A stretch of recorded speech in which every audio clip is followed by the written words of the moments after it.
പാഥേയം യന്മുമുക്ഷോ സപദി പരപദപ്രാപ്തയേ പ്രസ്ഥിതസ്യ വിശ്രാമസ്ഥാനമേകം കവിവരവചസാം ജീവനം സജ്ജനാനാം ബീജം ധർമ്മദ്രുമസ്യ പ്രഭവതു ഭവതാം ഭൂതയേ രാമനാമ.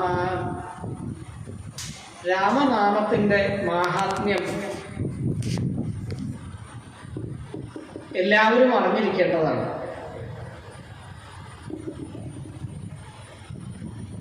അത്രയും പുണ്യമായ ഒരു നാമം വേറെ ഇല്ല. അത്രേ വിഷ്ണു സഹസ്രനാമത്തിന്റെ ഫലശ്രുതിയിൽ പറയുന്നു, ശ്രീരാമ രാമ രാമേതി രമേ രാമേ മനോരമേ. ശ്രീരാമ രാമ എന്നുള്ള 2 അക്ഷരം മതി ഈ സഹസ്രനാമം മുഴുവൻ ചൊല്ലിയതിൻ്റെ ഫലം കിട്ടുമെന്ന്.